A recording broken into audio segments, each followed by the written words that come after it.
Halifax Sports Talk. It is Thursday, January 15th. Welcome in, guys. We've got Thunderbirds talk. We've got Mooseheads talk and a lot more to get into on today's show. We also have a question for you guys.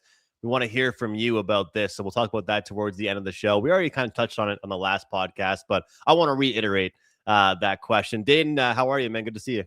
Not too bad. We kind of touched on it before. It was pouring rain this morning. It has stopped now, but it's Nova Scotia. It could keep pouring in like 5 minutes.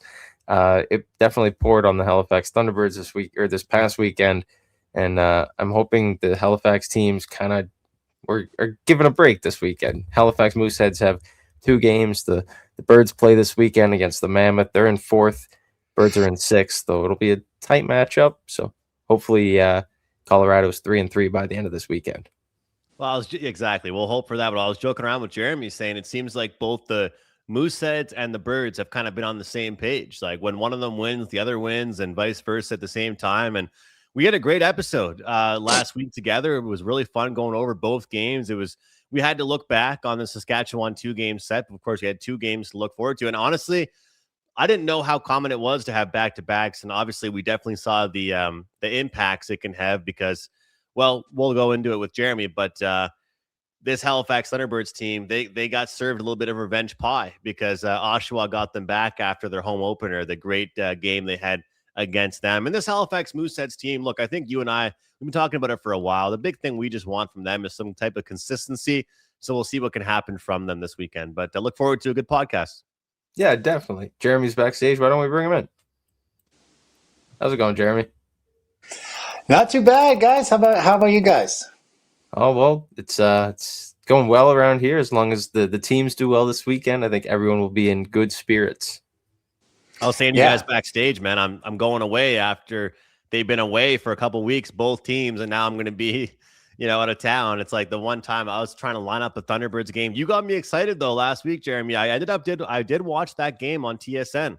It was a good one to watch as well. It was fun to watch. Oh, it was a great game. Yeah, I mean, I guess it's not a great weekend to be outside of Halifax for you, with lots of sports going on. But that kind of happens, right? I'm actually happy, in my neck of the woods, I get an exhibition game. NLL's in town in Edmonton, Georgia Swarm and Calgary Roughnecks. So while I'm not, neither of those are the Thunderbirds, but I'm still excited to be able to get to see some live lacrosse here tomorrow night. So I'm pumped about that. If I can't be at the nest, then I might as well, watch whatever I can, right? So, Sweet. Yeah, it's going to be a good Take weekend. Some pictures. Send them our way. Sounds good. We'll do that.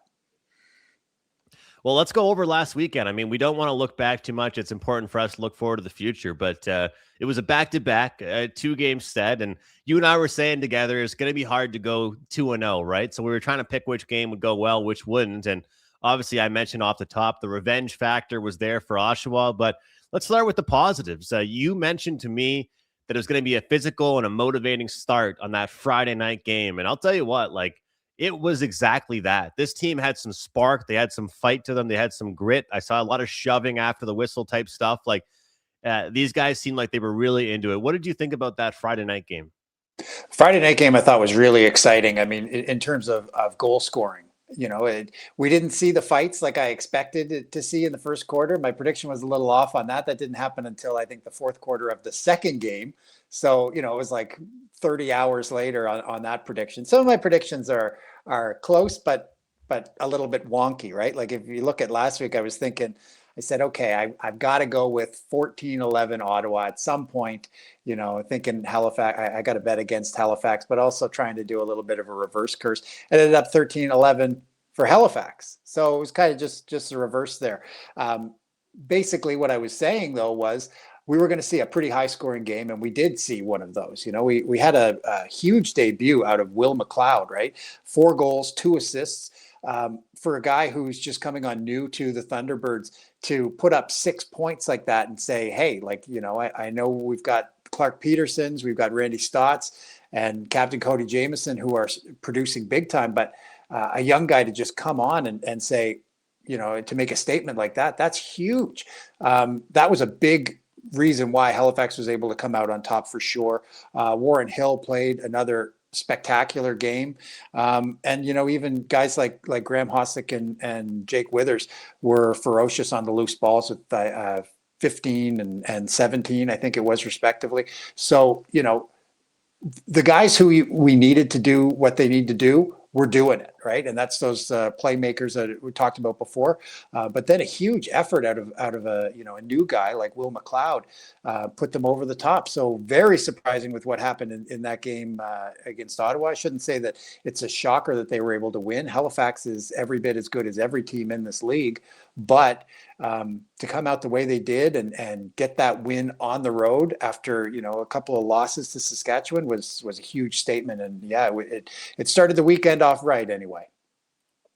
Yeah, when I look at the points category, when you look at the stats leaders, Ottawa's got 2 of the top 5 in the lead with Teat and Hellier in points and assists. Teat leading with 44 points, and I'm kind of thinking, like, if you look on paper in that matchup, that's probably one of the ones that Ottawa should come away with. But no, it was definitely the reverse there in that one. So it shocked me a little bit. And the Oshawa one, they're giving up that many goals, but Warren Hill is also leading the league in saves. So this is my question to you, Jeremy, and I don't mean to put it out so hard right off the bat, but sometimes that's what we got to do. Is Warren Hill facing too many shots? Is he carrying too much of a load? I know we're only 6 games in, but could he be rested a little bit more? We talked about that exactly last week. The expectation, at least on my part, was put Hill in for the first game, and regardless of how that goes, give him a rest for the second one. It's a back-to-back on the weekend. It can be pretty tough facing 50 something shots one night and then turning around a couple hours later and having to do the same thing. So I really was surprised that Hill got the start against Oshawa. Those guys seem to be really gelling in a way that they weren't early on, in that season opener that we saw Halifax keep them, to only 2 goals. They had, I think, 11 before the first half was out. So those guys are coming together as a team. Oshawa actually should be, feared by some of these teams in the league because they clearly have guys who can put the ball in the net. I think, it certainly wasn't Hill's fault. Like I said, these guys are coming together and they're starting to really work offensively. Oshawa is. But, at least he was able to get a rest for second half of that game. Drew Hutchinson looked pretty good. I think, with that 16-9 loss, I think it was 8 goals each, 8 apiece. And, they pretty much split the game. So you can't really say that one or the other played, a whole lot better than each other. But again, that's Hill coming off of, a number of games in a row, especially, it being 2 in the same weekend. So yeah, I think a rest for Hill would be good. He's not going to get it just right away. I think that, they'll probably stick with him tomorrow night at the Nest when they take on Colorado. So I think he's got one more game, but they're coming up on a bye week here, not too long. That could prove very valuable. But, with Hutchinson coming into the game late and playing a pretty good one, I would like to see him get a start and just see what it's like having Hutchinson for a whole game. I'm not exactly sure where in the schedule that might fit, but I think that could be beneficial both for Hutchinson's growth as well as for giving Hill that rest, like you mentioned, that he might need, because he is facing a ton of shots, making a ton of saves. I mean, he's looking at I think it's 83% save percentage, which is, a really, really good output for a guy like that. But, if he's in too many games, I mean, there's the risk that, he gets injured. There's a risk that he's a little bit too tired for the next game. So yeah, I think it would be beneficial if you can rest him, maybe give him a rest. And like I said, I thought we were going to see that against Oshawa. But maybe, the temptation to have him try and keep them to 2 goals or something again was too much for the team. And they just wanted to, go with their number 1 to start things off. Yeah, well, you talk about putting Hutchison in real quick, Andrew. Sorry, I jumped in on you there, but why not put him in against a team that has 13 less goals on the season? Colorado, I know both teams have an even goal differential, 45 for, 45 against, but Colorado's obviously scored less than a couple other teams that are ahead of them, that and especially the Thunderbirds. The Thunderbirds have shown that they can put up as many points offensively as they can keep out of the net. So why not give him a chance against a team that hasn't put up as many offensively as the Thunderbirds have? Yeah, no, I think it's a good point. I mean, maybe this will be the time where they do give him a start. Hats off to you though, Dayton. I mean, you're the stats guy. You found out about the sock trick earlier Yes. this week, and now That was hilarious. you've got the stats down. So I'm impressed. It sounds like lacrosse is really you've been bitten with the lacrosse bug. Colorado. They're coming off a win, right? They just played against Georgia. That was a 7-5 game. That's a pretty low scoring lacrosse game. So there's a couple of things there that we could take into this game, against the Mammoth here tomorrow night. One would be that maybe, they don't have the offensive firepower that the Thunderbirds do. So, if our guys like Peterson, Stotts, Jameson, McLeod, some of the other guys who've been on the score sheet as well, like Theed, if those guys are doing what they're going to do, they're going to put in, more goals than a team like Colorado can really keep up with. The other thing is, their goalie, Dylan Ward, he's playing, I would say, right on par with a guy like Warren Hill. So like I said, there's two things there. Maybe their offense doesn't have the firepower that Halifax does, but maybe they've got a goalie who can keep them in it by making a ton of saves, right? So they've got no slouch in between the pipes. It's going to be, a tough game for Halifax for sure. It's no cakewalk, just like we didn't think Oshawa was going to be a cakewalk, and it proved to not be. I mean, anything can happen in a lacrosse game. So yeah, I mean, getting back to what you're saying, I think it would be good to give Drew Hutchison a chance at some point to start a game. Maybe this is the one for those reasons. But you certainly can't count this team out just because some of their games are lower scoring, because they do have the same number of wins as Halifax, just that one less game played so far. So two evenly matched teams, if you ask me. I think that we're going to see another good game. It's great that it's going to be back at the Nest. I know the Halifax fans have been, itching for that because it's been a couple of weeks since they've had a home game. We've been able to see the guys live. So, yeah, I mean, if they want to go with Hutchison, maybe this is the time. Maybe you give Hill that rest. But these guys shouldn't be taken lightly. Colorado Mammoth is still going to, come out, and they're going to be looking like they want to get a win against Halifax. So, yeah, it's it could be a tough night for Halifax if they go that route, but maybe that might be maybe this might be the opportunity to do it for Hutchison. Yeah.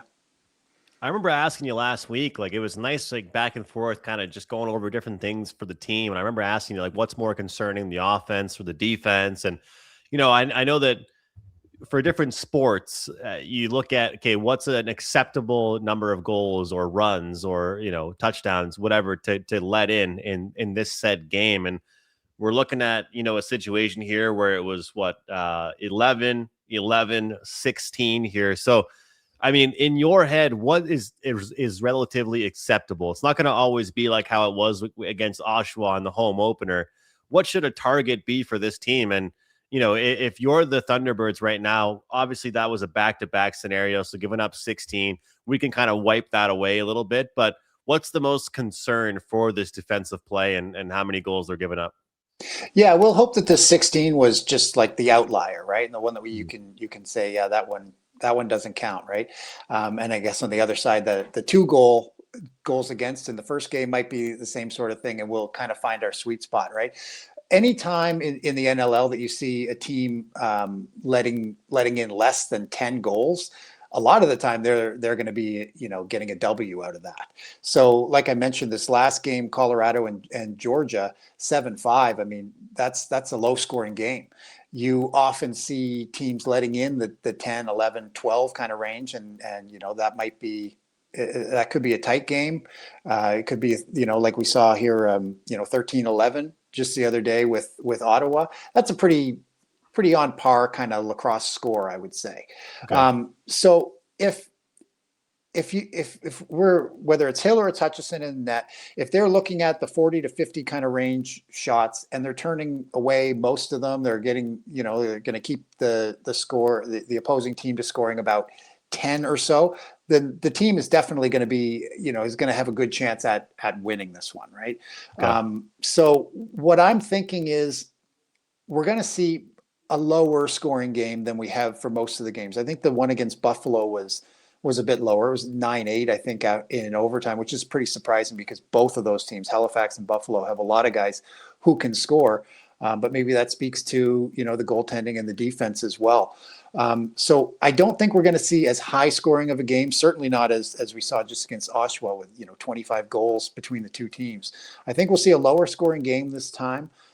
If whoever is in net can keep it to, keep Colorado from getting double digits, then I think Halifax fans are going to go home happy because we know that, regardless of who they're facing, the Thunderbirds guys can put the ball in the net at double digits, no problem. So yeah, I mean, I expect that we're going to see a bit of a lower scoring game than Halifax fans have been used to so far this season.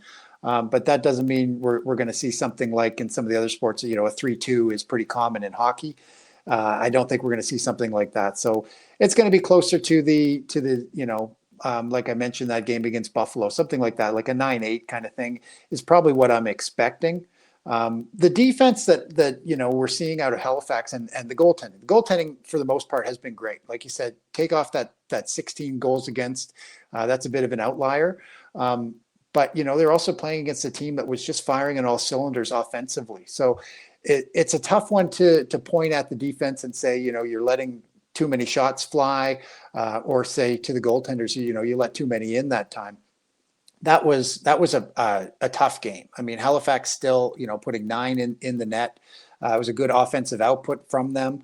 But I think that we saw, some tough defense as well. It's just, if you go back and look through some of those highlights, there was a lot of fast break kind of stuff, right? Where the defense really doesn't have a great chance. There wasn't a whole lot of, not quite as much setting up and getting beaten on defense sort of thing. So yeah, guys like Graham Hossack are going to be standouts on defense. Mentioned Jake Withers as well. He's always coming away with the faceoffs and the loose balls. I wouldn't be surprised if we saw, him lead the league in loose balls or maybe even come away with a record with the pace that he's on for that. So Halifax is not really in trouble defensively. It's just, it's tough when you see a team that let in 16 goals. I mean, in some sports, people are getting fired over that. That can happen in lacrosse, right? It's certainly no reason to hit the panic button for letting in 16 in one game. It's better that was game one, not game, or it's better that was game two, and not game one, because at least you kind of have the excuse going for you with the back-to-back. Like, I feel like if that happened in the first game against Ottawa, we'd be talking a little more critical of them, but you kind of have that little bit of an excuse, right? Yeah, and I mean, excuse is kind of like a 4-letter word sometimes, but I mean, you got to think that the guys are going to come into the second game of the weekend a little bit more tired.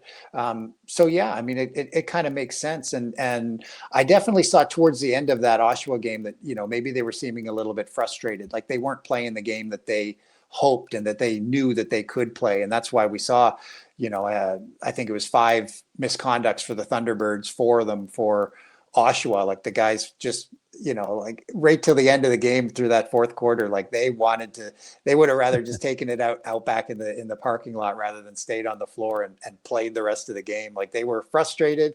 They were probably tired after the 2, a little bit beaten up. So yeah, like I mentioned, no reason to panic over, the way that game went, I don't think. Well, Jeremy, we almost got it out of you a little bit. We were close, but could we get an exact final score? I know we've usually got one at the end of every episode, so let's hit us with one for this Colorado game coming up this weekend.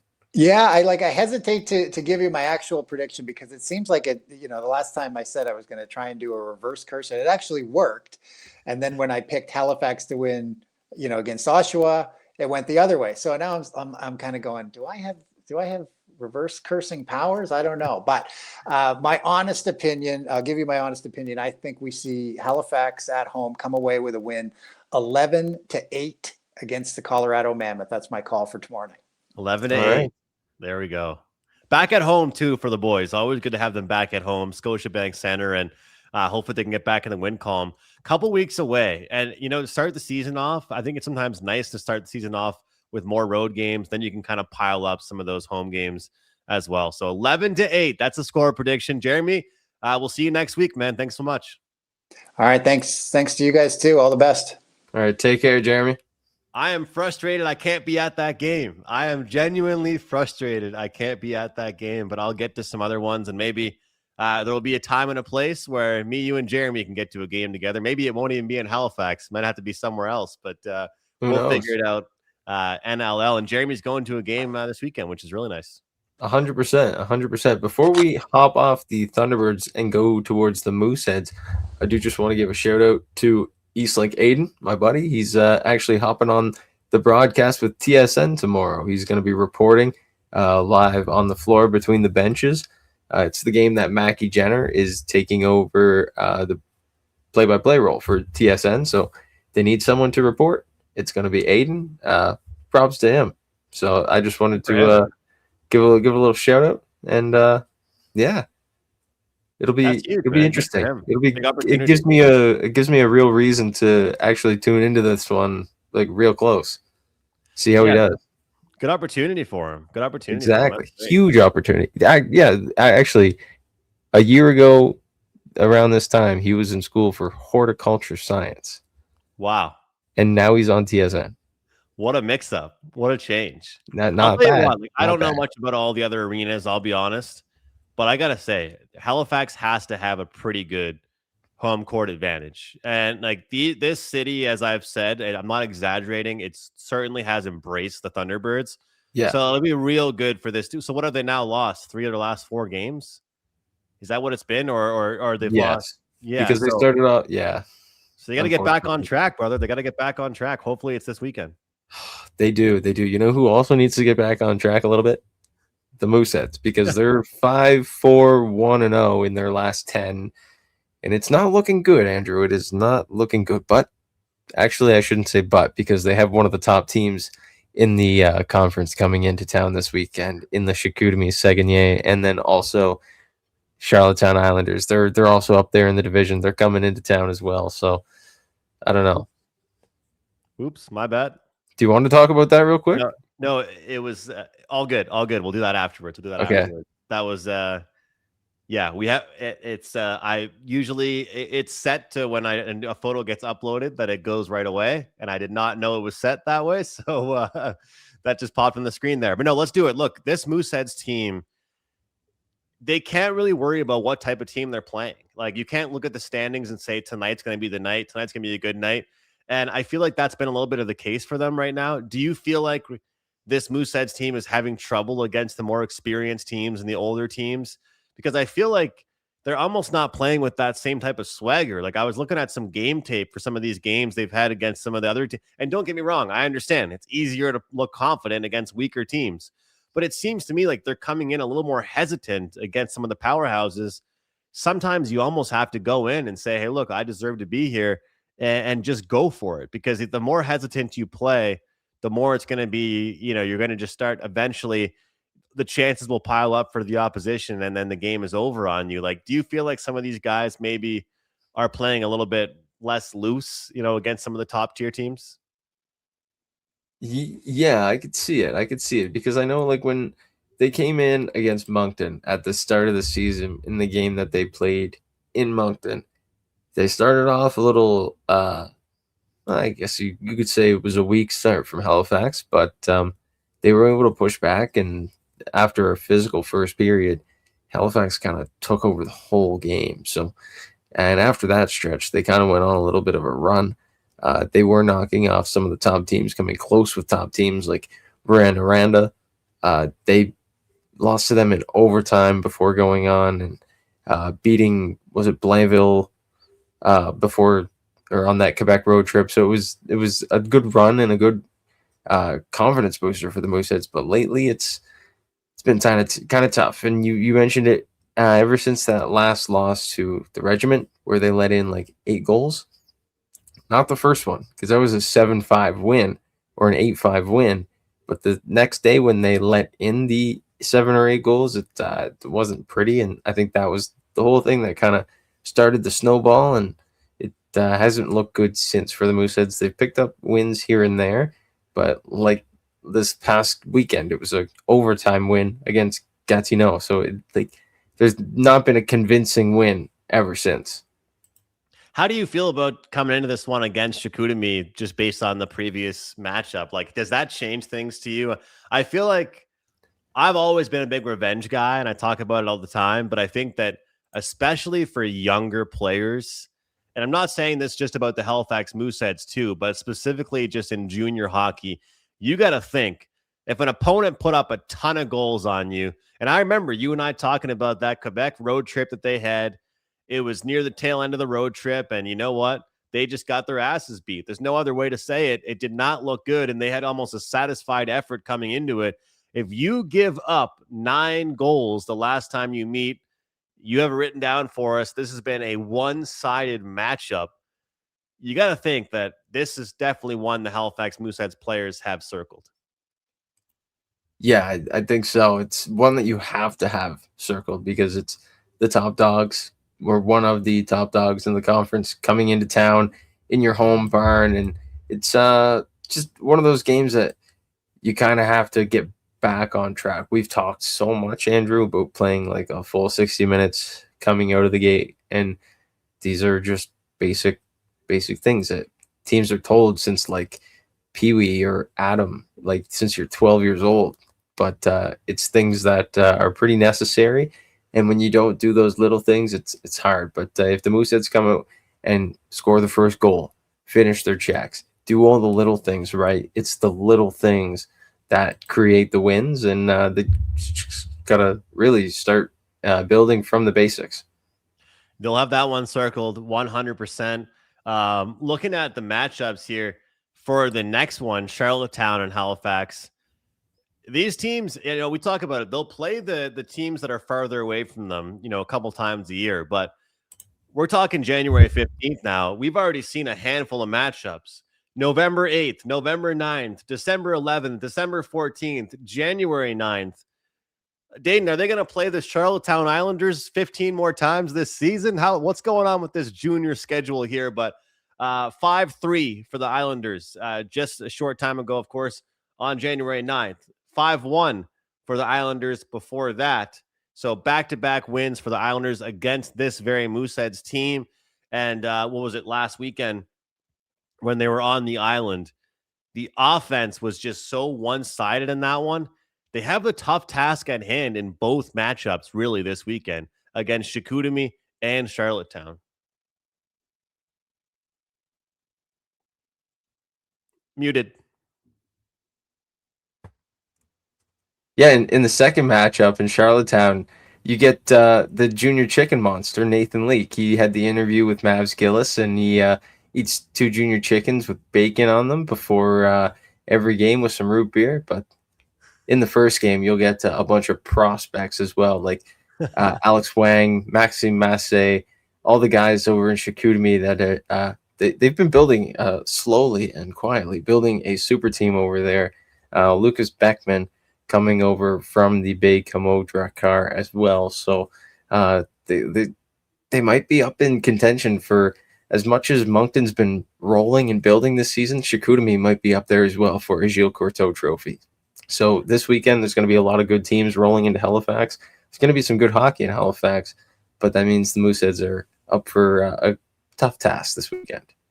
Thunderbirds, 1 game. Halifax Mooseheads, 2 games. A big one for them against Colorado. And then, of course, Chicoutimi and the Islanders. Going to be a good one. Going to be a good weekend here. I think for both teams, for both leagues, we're looking at defense is the name of the game here, especially, of course, for the Moose. Look, it was an off game the last time they played Chicoutimi. It was a tough one for them. It was a road trip. It was a fatigued spot. I remember you mentioning, I can hear it, you saying this right now, Dane, they were just ready to go and right on the bus, long road trip home back to Halifax. Well, this is your chance to protect your home ice, the Scotiabank Center, where we've been packing the crowd with 9,000 plus people. Hopefully they can give a good home ice effort against that Chicoutimi team. And obviously when the Islanders have put up 10 goals on you combined the last 2 games, you want to have a good defensive effort against them as well. They're hard to stop.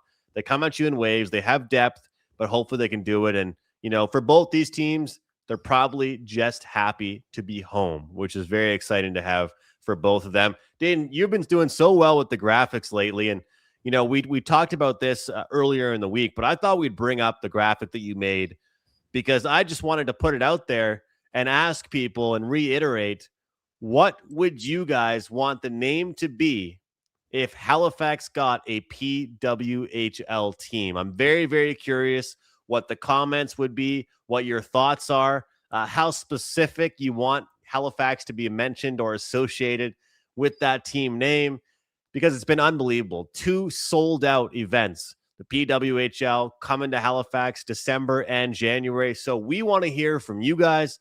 What do you guys think the name should be if Halifax gets a PWHL team right here in the city? What works, what wouldn't work? And very, very curious what all of you guys have to say about that. But great stuff by you with the graphic, and great stuff by the city overall for showing up for the PWHL. Andrew, it's great. I think if you really want to build something, we talked about this before. If you want to make this like a real connection, you got to make it like something really homegrown, like close to Halifax, and if not Halifax, at least Nova Scotia, because you got to think there will be people traveling from. I've actually said this for a while. The only reason that like we would be able to, the only way we would be able to sustain a pro team in this city is if everybody from the Maritimes drove in, and like people, but that's the thing, they would people from Moncton would drive down for a game. People from Charlottetown would drive over for a game because they don't get it. But I don't know. It's such a tough argument, but we'd see more traffic on our highways than we've ever seen because like even growing up, I'd never been used to seeing like standstill traffic on a highway, and we're starting to see that now on the 102. And like if you had if there was a game on a Friday night, people would have to drive in Thursday. Like some people would be like, I'll have to work from home or my hotel room or whatever. But that's the big thing, is like there's not as many games as I thought there were in the season, which is good. But I've talked to people about it with the CFL because I'm a big CFL fan. And people said, hey, look, selling out for one game, you got to do it for a full season. And, the World Juniors, look at us. People say, oh, we deserve an AHL team. Well, we're a great World Junior city for 2 weeks. But do we have the pockets? Do we have the finances? Do we have people, coming in? Because I'll tell you what, there were definitely people coming from Cape Breton, from New Brunswick, from Prince Edward Island for the World Juniors, for the PWHL. Are they going to do that 18 times a year? That's the big question. I actually had this conversation with my mom the other day, and that was the point. Like, are they going to do it time and time and time again? Once it becomes a normalcy, is it going to be that big of a deal? And it sucks, but that's the truth. Well, look, I mean, it's easy to fork up $100 to go to a game you've never seen before, and a team's coming here, you want to support them, but do you want to fork up $100, that many times, or that's the big question. But anyway, we're happy for them, and we want to know what everybody out there, oh, there goes my microphone, we want to know what people would think what the name should be, because I love that talk. And I know for the CFL expansion team, they thought about making it the Halifax Schooners or the Atlantic Schooners, which I thought was kind of interesting. But I want to hear from you guys. But guys, it's going to be a very busy weekend in Halifax overall. We've got Thunderbirds, we've got Mooseheads, and we're hoping that both teams can get back in the win column and hopefully have a good defensive effort. You and I are actually both off to Prince Edward Island, so I'll be using my Flow Hockey membership. We'll be watching some Mooseheads on the fly, and hopefully a great, great weekend for them. So, Dane, any closing thoughts? Yes. I might go to the Islanders and Chicoutimi game on Saturday. Who knows? Nice. Or there you go. What would be on Friday? Never mind. I got my days all mixed up. Oh, yeah, because the Mooseheads are, because the Mooseheads play a Thursday game. They played tonight. Yeah.